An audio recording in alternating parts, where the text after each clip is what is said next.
사도행전에 보면 바울과 바나바는 안디옥 교회의 파송으로 선교사로서 보내어짐을 받는데, 그 바울의 1차 선교 지역이 바로 갈라디아 지역이었습니다. 지도에서 보는 바와 같이 바울은 지도에서 보는 바와 같이 했는데 지도가 나오는군요. 지도에서 보는 바와 같이 이제 바울이 이 안디옥을 떠나죠. 그래서 안디옥을 떠나서 저기 있는 섬인 그 구브로, 바나바의 고향인 구브로에 가서 복음을 전하고, 거기서 밤빌리아의 버가라는 곳으로 배를 타고 갑니다. 그래서 그 버가에서 위로 올라가서 비시디아 안디옥이라고 하는 곳에서 복음을 전하다가 이고니온 그리고 루스드라와 더베라고 하는 곳에서 복음을 전한 이후에 자신들을 파송했던 안디옥으로 다시 돌아가서 그동안 하나님의 역사를 보고합니다. 이것이 사도행전 13장과 14장에 나오는 바울의 1차 전도 여행입니다. 여러분, 여기가 이제 그 예루살렘이에요. 요즘 시끄러운 그 예루살렘인데, 바울이 안디옥 교회에서 파송을 받습니다. 그래서 히프로스라고 구브로라고 하는 섬에 가서 복음을 전하여서 밤빌리아의 버가로 가고, 버가에서 비시디아 안디옥을 거쳐서 이고니온과 루스드라와 더베에서 복음을 전한 이후에 배를 타고 안디옥으로 돌아오는 이런 여정을 거칩니다. 이게 바울의 1차 전도 여행인데, 바울의 1차 전도 여행이 바로 터키의, 오늘 투르키예의 중부 지역 비시디아 안디옥, 이고니온, 루스드라, 더베, 이 지역을, 남북으로 길게 있는 이 지역을 갈라디아 지역이라고 하는 것입니다. 그래서 오늘 갈라디아서는 바울이 1차 선교 여행 때의 선교지였던 이 갈라디아 지역에 있는 교회들을 향하여 쓴 편지입니다. 사도행전 14장에 보면 바울이 루스드라에서 큰 역사를 일으키죠. 루스드라에서 복음을 전했을 때 나면서 걷지 못하고 걸어본 적이 없는, 발을 쓰지 못하는 사람이 앉아 있다가 바울의 이야기를 듣습니다. 그래서 바울이 가만히 그 사람을 보니까 그 사람에게 구원받을 만한 믿음이 그에게 있는 것을 느끼게 돼요. 그래서 그 발을 쓰지 못하는 사람에게 큰 소리로 이렇게 말합니다. 일어나서 바로 서라. 그러니까 이 사람이 일어나 바로 쓴 거예요. 태어나면서 걷지도 못한 사람이 발을 쓰게 된 거죠. 그랬더니 그 루스드라에 있는 사람들이 바울과 바나바를 신으로 알았습니다. 그래서 소와 화환을 가지고 바울과 바나바에게 제사를 드리려고 했을 때, 바울과 바나바가 자기의 옷을 찢으면서 형제 자매여, 어떻게 이런 일을 합니까? 우리도 당신과 똑같은 성정의 사람이고, 오늘 우리가 여기서 이렇게 하는 것은 우리의 모든 우상 숭배를 버리고 살아계신 하나님께 나아가기 위함입니다. 그렇게 바울이 그 사람들을 설득해서 그 루스드라 지역에서 교회를 세웁니다. 그래서 그 교회가, 바울의 이 전도로 말미암아 교회가 세워지고, 그리고 복음이 그곳에서 왕성하게 일어나고 그곳 사람들이 믿음 가운데서 거하게 된 것입니다. 바울은 이 사역을 마치고 안디옥으로 돌아가죠. 그리고 그 갈라디아 지역에 있던 사람들은 바울이 전해준 그 복음, 믿음 안에서 평안하게 기쁨 가운데 지내게 되었던 것입니다. 그런데 얼마 지나지 않아서 바울에게 걱정스러운 소식이 들렸습니다. 우리는 그 소식이 무엇인가를, 이 갈라디아서를 총 6장으로 되어 있는 이 갈라디아서를 읽으면은 알 수 있는데, 그것은 갈라디아 교인들이 바울이 전해준 이 복음에서 떠나서 잘못된 가르침을 따르게 되어 그들의 믿음이 변질되었다는 것입니다. 어떤 사람들이 갈라디아에 들어와서 그들의 믿음을 변질시킨 것입니다. 그래서 바울은 이 갈라디아서 편지를 쓰게 된 것이죠. 제가 지금까지 말씀드린 것이 갈라디아서의 배경입니다. 제가 이제 두 번째로 여러분들에게 말씀을 드리고자 하는 것은 갈라디아서의 내용입니다. 그렇다면 갈라디아서에는 어떤 내용이 적혀 있느냐? 우리가 갈라디아서는 한두 번씩 다 읽어보셨을 것이고, 또 갈라디아에서 익숙한데 그 갈라디아서는 4가지 내용으로 압축할 수 있습니다. 첫 번째가 무엇이냐면, 바울이 한 말인데, 바울이 내가 전한 복음은 사람에게서 받은 것도 아니고 사람에게서 배운 것도 아니라 오직 예수 그리스도의 계시로 말미암은 것이다. 바울이 이 루스드라와 더베와 비시디아 안디옥과 이고니온 지역에서 전했던 이 복음은 다른 사람에게 배워서 전한 게 아니다. 다른 사람한테 받아서 내가 너희들에게 전한 것이 아니다. 이 복음은 바울이 다메섹과 아라비아로 갔을 때 예수 그리스도의 계시로 말미암아서 내가 이 복음, 이 너희에게 전한 것을 아는데 오직 예수 그리스도의 계시로 말미암은 것이다. 인간적인 것이 아니라는 거죠. 두 번째는 바울이 말한 것은 내가 전한 복음 외에 다른 복음은 없다. 바울 사도도 심지어 천사라 할지라도 하나님이 계시해 주신 이 복음 외에 다른 복음을 전하면 저주를 받을지어다. 바울은 말했어요. 다른 복음은 없다는 것입니다. 그리스도와 믿음을 가려버리고 다른 것을 전하는 것은 다른 복음이다. 그래서 다른 복음은 없다. 이게 두 번째 내용입니다. 세 번째는 사람이 의롭게 되는 것과 성령을 받는 것은 율법의 행위가 아니라 그리스도를 믿음으로 말미암아 되는 것이다. 오늘 갈라디아에 있는 루스드라에 있는 이 사람들이 하나님 안에서 의롭다 하심을 받았는데 그 의롭다 하심을 받은 것이 율법의 행위로서 우리가 의롭다 하심을 받은 것이냐? 아니다. 그리스도를 믿음으로 말미암아 의롭다 하심을 받은 거 아니냐? 또 너희가 성령을 받은 것이 너희의 행위로서 성령을 받은 것이냐? 아니다. 그리스도를 믿음으로 말미암아 우리가 성령을 받은 것 아니냐? 그러니까 바울은 우리가 의롭게 되는 것, 사람이 의롭게 되는 것과 성령을 받는 것이 사람의 행위나 율법의 행위로서가 아니라 그리스도를 믿는 믿음으로 말미암아 되는 것이다 라고 말한 것입니다. 네 번째, 바울이 이 말씀을 했습니다.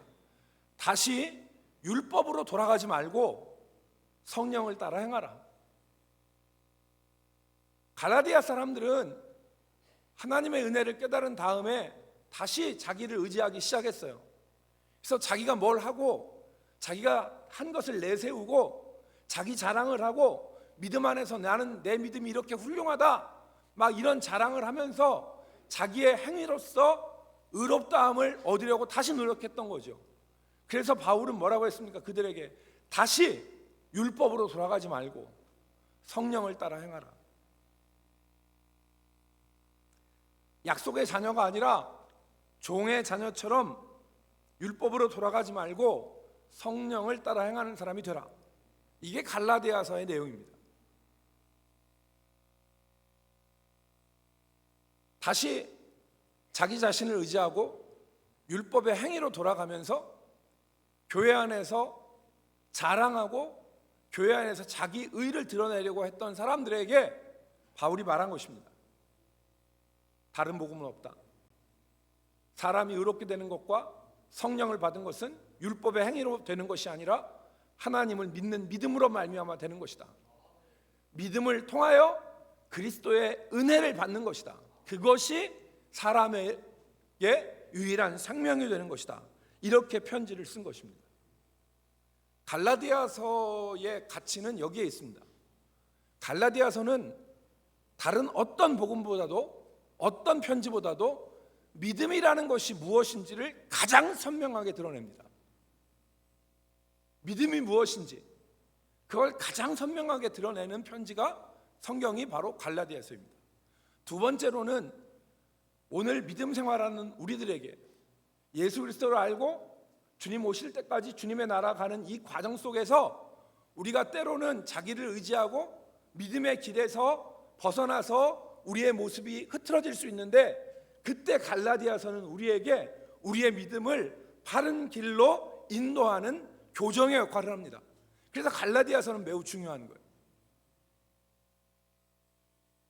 오늘 우리의 믿음이 잘못된 방향으로 나가거나 우리가 그리스도를 바라보지 않고 자신을 의지하고 자기를 내세우는 그런 모습 가운데 있다면 오늘 우리는 이 갈라디아서를 통해서 교훈을 받을 수 있습니다. 오늘 우리가 읽은 2장 15절부터 21절의 말씀은 갈라디아서에서도 매우 중요한 말씀인데, 이 15절로부터 21절에 바울은 두 가지를 말씀합니다. 첫 번째는 바울 자신의 죽음, 두 번째는 바울 자신의 생명, 죽음과 생명에 대해서 말했습니다. 그래서 오늘 우리가 먼저 바울의 죽음에 대해서 살펴보겠는데, 오늘 19절과 20절에서는 바울은 계속해서 자기 자신의 죽음에 대해서 얘기합니다. 여러분 19절을 같이 읽어볼까요? 내가 시작.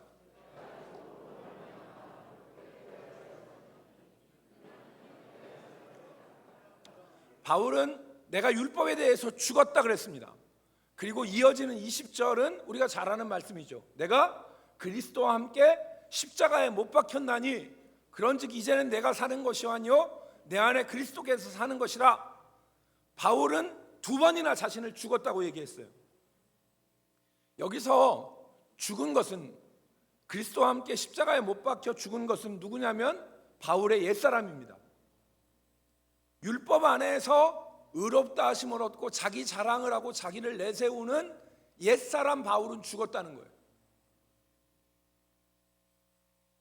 다메섹으로 가는 도중에 예수를 만나기 전에 바울은 어떤 사람이었습니까? 율법을 의지해서 예수 믿는 사람들을 붙잡고 때리고 고문했던 악한 사람이 바울이었어요. 자신의 행위와 자기의 열심으로 하나님 앞에서 의롭다 하심을 얻으려고 했던 완고한 사람이었습니다. 그런데 바울이 그리스도를 만난 이후에 율법 안에서 자기의 행위로 의롭다 하심을 얻는 것이 불가능하다는 것을 알았어요. 그래서 바울이 의지한 게 무엇입니까? 율법으로 되는 게 아니구나. 믿음을 통해서 하나님의 은혜를 통해서 의롭다 하심을 받는 거구나. 이신칭의 믿음으로써 의롭다 하심을 얻는 것을 깨달은 것이죠. 그게 바울 개인의 깨달음이 아니었어요. 하박국에서 뭐라고 했습니까? 오직 의인은 믿음으로 말미암아 살리라. 이게 성경의 진리 아니에요? 그러니까 자기의 공로와 자기의 행위와 자기 주장으로 사는 게 아니라 하나님 앞에서 우리는 믿음으로 그리스도를 통하여서 주시는 하나님의 은혜를 믿음을 통해서 받아들임으로 사람이 의롭다 하심을 받게 되는 것이고, 더 나아가서 하나님의 영인 성령을 받을 수 있는 것이라는 것을 깨달았습니다. 그래서 바울이 뭐라고 했습니까? 나는 율법에 대해서 죽었다.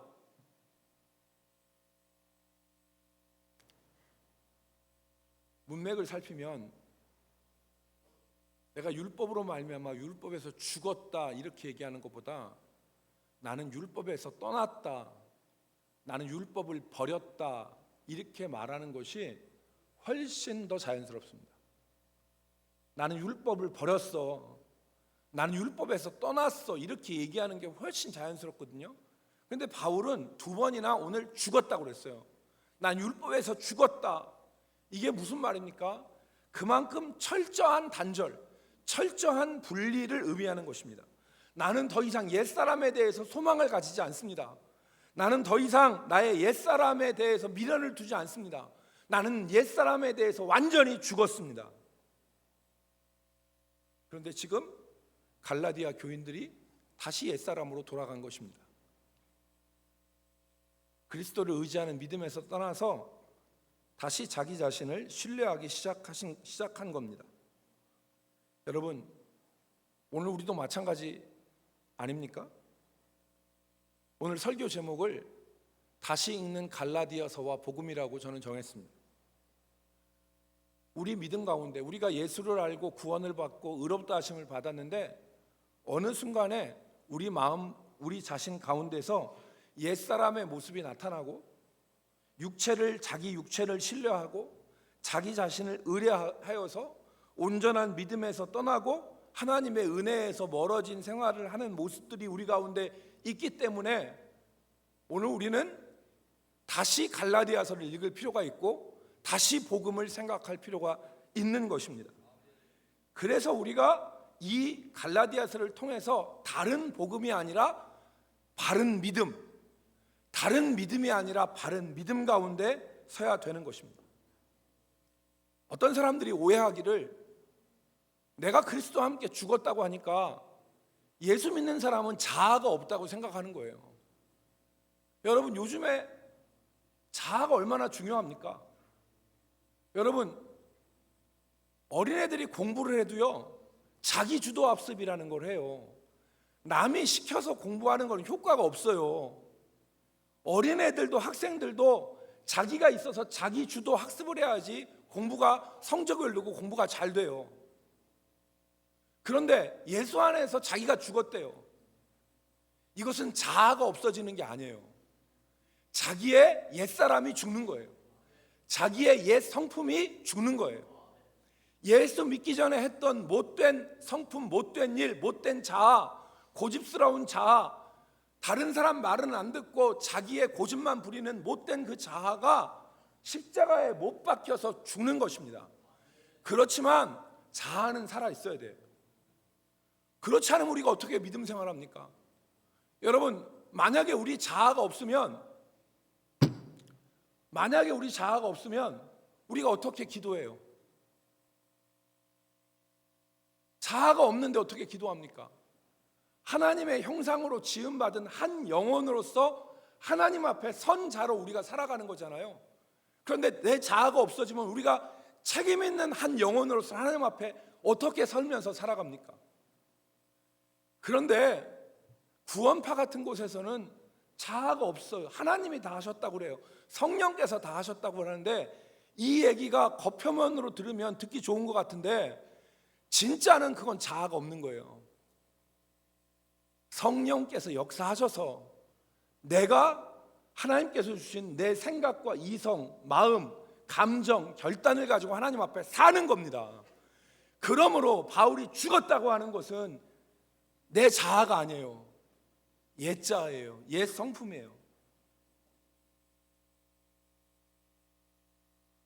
나의 옛사람이 죽어야 됩니다.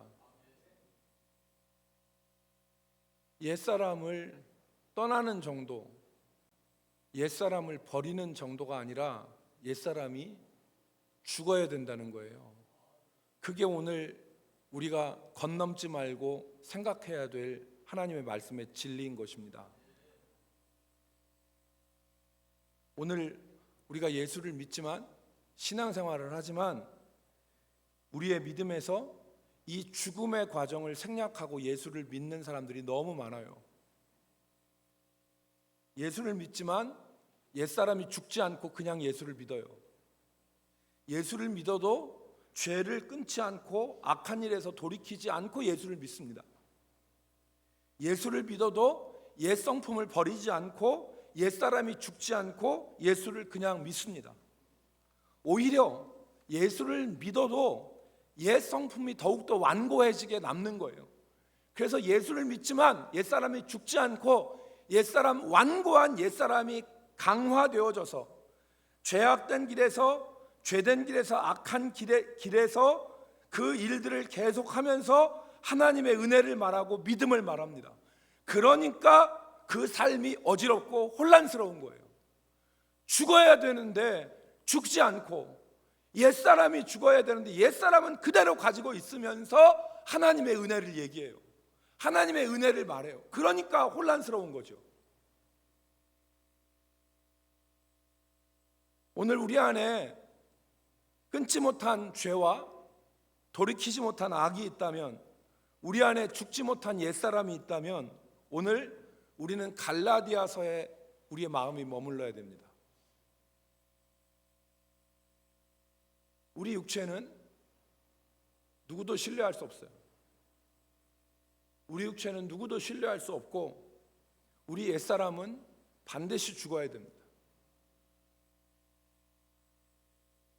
여러분, 지난 2주간에 교계 SNS를 뜨겁게 한 이야기가 하나 있습니다. 10년 전에 이슈가 되었던 이야기가 다시 쟁점이 되었습니다. 여러분, 2014년에 지금부터 10년 전에 책 한 권이 나왔는데, 그 책 제목이 목사의 딸이라는 책이었습니다.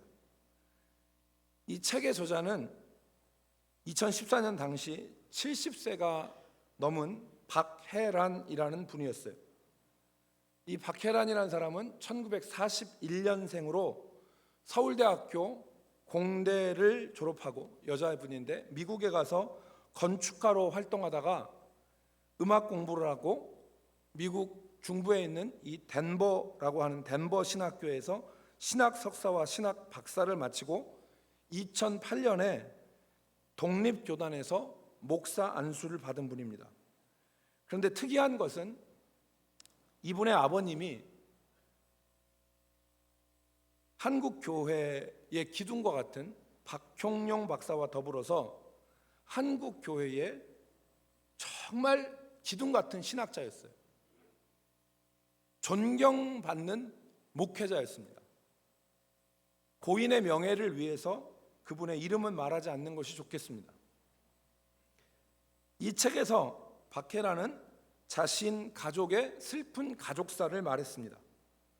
자기와 자기 어머니 사이에 3남 3녀가 있었고, 어머니가 6.25 직후에 미군 트럭, 술을 마신 미군 트럭에 치여서 돌아가시게 되었어요. 그리고 아버지는 6개월 만에 재혼을 하시고, 재혼한 후처와의 사이에서는 3남매가 태어나게 되었습니다. 충격적인 것은 이 사람의 친어머니가 살아계셨을 때, 그러니까 박혜란의 친모가 살아계셨을 때, 아버지는 자기 어머니를 상습적으로 구타했고, 자식들은 돌보지 않고 오직 자기의 일, 신학교 강의하고 주석을 쓰는 일, 그런 일에만 몰두하셨다는 것입니다. 6남매 중에서 유일하게 대학을 나온 사람은 자기 혼자밖에 없대요. 다른 형제들은 아버지의 무관심과 새어머니의 냉대 속에서 고단한 삶을 살았다는 것입니다. 이 책이 10년 전에 나왔을 때 충격이었어요. 그의 아버지는 1904년생이었거든요. 1904년생이었는데 그때 당시에 미국으로 유학을 갔어요. 그리고 돌아와서 화란으로 2번이나 유학을 갔다 온 우리 한국교회 대학자입니다. 그리고 한국교회에서 최초로 신구약 성경 66권을 주석한 주경학자예요.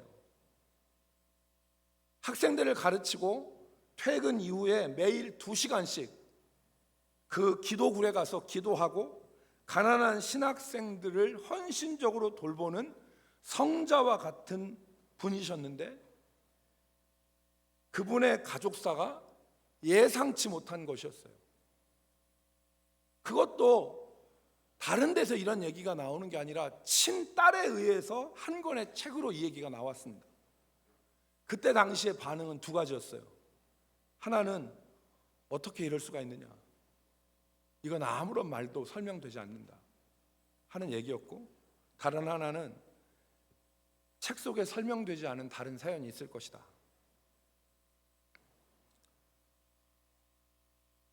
한 사람의 이야기인데 우리가 한 사람의 얘기만 다 들을 거냐, 다른 얘기가 있을 것이다 라고 해서 빨리 문제를 덮자 하는 분위기였습니다. 책이 출간되고 10년이 지난 지난주, 지지난주 한 목사님이 성경에 기록된 진리를 외면하고 자신이 가지고 있는 생각만 고집하는 사람들에게 이 책을 인용하면서 칼빈주의 유생들에게라는 그 표현을 썼습니다. 유생이라는 말이 무엇입니까? 공자를 숭상하는 선비가 유생입니다. 이 책에서 박해라는 아버지를 유교적 칼빈주의자라고 얘기했습니다. 박해라는 자기 아버지를 남존여비 사상과 충효 사상에 붙잡혀 사신 유교적 칼빈주의자라고 했습니다. 그 책 188페이지에 나옵니다. 아버지가 어머니를 구태한 것도 남존여비 사상에서 그렇게 한 것이고, 아버지가 자기 자식들을 돌보지 않으면서 주의 일에 모든 사람이 칭찬할 정도로 열심히 한 것은 하나님과 자신을 죽은 관계, 임금과 신하의 충성 관계로 하나님을 생각했기 때문에 한 행동이라 그렇게 이야기를 하였습니다. 이게 정말 그런가 하는 것은 토론이 필요한 문제입니다. 이게 진짜 그런가 하는 것은 토론이 필요한 것입니다. 그런데 그렇지만 오늘 우리가 여기서 중요하게 생각하고 넘어가야 될 내용이 있습니다. 그게 바로 뭐냐면 오늘 말씀과 관련해서 어느 누구도 자신의 육체의 행위로 의롭다 하심을 얻을 수 있는 사람은 없다. 자신의 행위로 의롭다 하심을 얻을 사람이 없다. 그래서 율법의 행위로 자기를 의지해서 하나님 앞에 의롭다 하심을 얻을 수 있다고 생각하는 것은 철저하게 깨트리고 죽어야 될 사상이다. 두 번째로는 그 육체를 의지해서 옛사람이 살아서는 온전한 믿음에 이르지 못한다는 것입니다. 여러분, 오늘 우리 가운데 이런 모습은 없습니까? 오늘 우리가 그리스도인인데 우리 가운데 하나님의 말씀보다 남존여비 사상으로 꽉 차 있고, 하나님과 우리가 아버지와 자녀로서의 그 사랑이 있어야 되는데 오히려 죽은 충성 관계가 더 우리 가운데 가득 차서 성경의 진리를 제쳐놓고 우리의 옛사랑과 옛자아로서 예수를 믿고 있는 모습은 없느냐 이 말이죠. 바울은 그런 의미에서 옛사람이 죽었다 그렇게 말한 것입니다. 바울은 내 옛사람은 죽었어, 떠나거나 버린 것이 맞아요. 내가 율법에서 떠났어, 내가 옛사람에서 율법에서 나는 율법을 버렸어 이렇게 얘기했는데, 바울이 죽었다는 것은 그만큼 철저하게 바울이 옛사람을 버렸다는 거예요.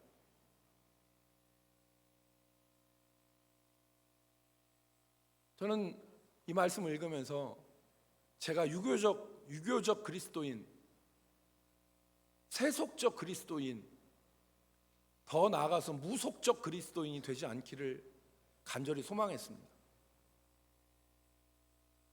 오늘 우리 가운데 유교적 그리스도인, 세속적 그리스도인, 무속적 그리스도인들이 있을 수 있지 않겠습니까? 여러분, 여러분의 아들딸이, 지난주에 제가 말씀드린 것처럼 여러분의 아들딸이, 여러분이 돌아가시고 한 20년, 30년이 지나면 우리 아버지는, 우리 엄마는 이런 얘기 안 하겠습니까? 이것을 역사의 평가라고 얘기합니다. 역사의 평가. 여러분, 그것은 굉장히 중요한 것입니다. 또 무서운 것입니다. 그런데 이 역사의 평가보다 더 무서운 것이 하나님의 심판입니다.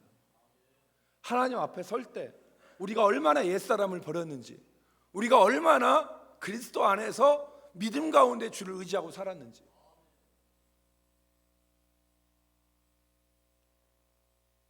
여러분, 우리 옛사람이 죽기를 주의 이름으로 축복합니다. 우리 옛사람이 죽어야 됩니다. 우리가 많은 사람들이 옛사람이 죽는 것이 생략된 가운데 신앙생활을 하죠. 예수를 믿어도 옛사람이 죽지 않습니다. 예수를 믿어도 자기 자신을 의지하는 것 그 자체에서 벗어나지 못합니다. 그러니까 그리스도가 아니라 내가 사는 것입니다. 바울은 내가 아니라 그리스도가 사신다고 했는데 많은 사람들이 그리스도가 아니라 내가 사는 것입니다. 근데 그건 성경이 아닙니다. 성경은 내가 아니라 그리스도께서 사시는 것입니다. 그걸 죽는 것이라고 그랬습니다. 바울이 네 번째로 말한 것은 생명입니다. 바울의 생명. 오늘 바울은 내가 율법으로 말미암아 율법에 대해서 죽었는데 이것은 하나님에 대하여 살려고 하기 때문이다. 다시 19절 말씀을 보십시오. 19절 말씀에 내가 율법으로 말미암아 율법에 대하여 죽었나니 이는 하나님에 대하여 살려 함이라 그랬어요.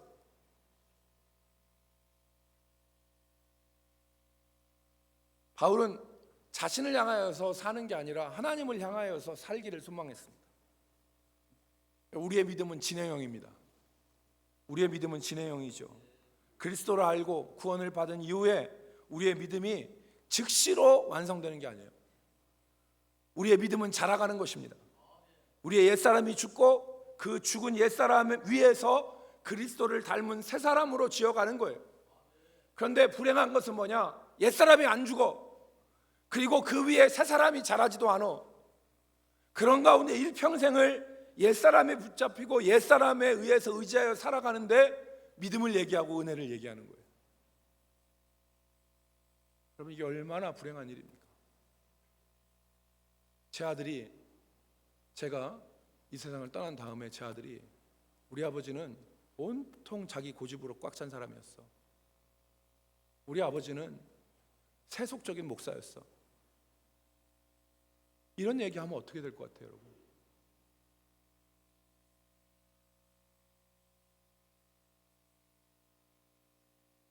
옛사람이 죽고 그 위에 그리스도를 닮은 새 사람으로 지어가는 거예요. 이게 믿음이에요. 여러분, 이게 믿음이에요. 여러분, 그것이 하나님의 은혜로 되어지는 것입니다. 그래서 오늘 21절 말씀에 내가 하나님의 은혜를 패하지 아니하노니 만일 의롭게 되는 것이 율법으로 말미암으면 그리스도께서 헛되이 죽으셨느니라. 하나님의 은혜를 의지하여서 날마다 우리의 성품이 변화되어지는 것입니다. 그래서 갈라디아서 5장에 결론적으로 뭐라고 얘기했습니까? 육체를 따라 살지 말고 성령을 따라 살면 성령의 열매가 맺힌다. 그 성령의 9가지 열매를 잘 아시죠? 사랑과 희락과 화평과 오래 참음과 자비와 양성과 충성과 온유와 절제라고 하지 않았습니까? 이게 무엇에 관한 것입니까? 과일 수확하는 것입니까? 성품에 관한 것이죠. 우리의 옛사람이 죽고 하나님의 닮은 새로운 성품들이 우리 가운데서 자라나는 것입니다. 그래서 우리가 예수 믿고 믿음 생활하다 보면 포악했던 우리 옛사람이 변하고 고집스러운 우리 옛사람이 변하고 죄악 가운데서 살아가던 우리 자신들이 거룩해지고 하는 모습들이 나타나는 것입니다. 사랑하는 성도 여러분, 주님이 나중에 나는 너를 도무지 모르겠다,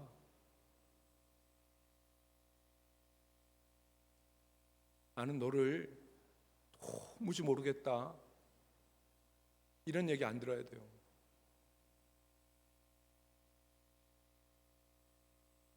아버지가 자기 자식을 보는데 그 자식이 자기를 닮았어야지. 내 자식을 내가 봤는데 날 닮은 구석이 하나도 없는 다른 씨예요. 그렇다면 그때 충격이 얼마나 크겠어요. 얼마나 배신감을 느끼겠습니까? 근데 예수님이 마태복음에서 내가 너희를 도무지 모르겠다, 그런 것은 다른 말이 아니에요. 옛사람이 죽지 않고 하나님의 성품이 그 안에서 전혀 이루어지지 않았다는 말이에요. 오늘 믿음 생활에 있어서 제일 중요한 것은 오늘 우리가 나눈 두 가지입니다. 내가 죽고 그리스도가 사시는 것입니다. 내 옛사람은 죽고 그리스도 안에서 사는 것, 이것이 제일 중요합니다. 이게 뒤바뀌면 이건 문제인 거죠. 나는 죽지 않고 살고 예수는 내 삶에서 죽으면 이건 문제가 되는 거예요. 사랑하는 성도 여러분, 제가 드리는 말씀을 잘 생각해 보십시오. 그리고 우리 모두가 옛사람은 죽고 하나님에 대해서는 산 자로, 그리고 그것이 하나님의 은혜 가운데서 우리 삶에서 이루어질 수 있기를 주의 이름으로 축복합니다. 기도하겠습니다. 살아계시고 역사하시는 우리 아버지 하나님, 나는 죽고 그리스도가 사시는 옛사람은 죽고 하나님의 성품으로 변화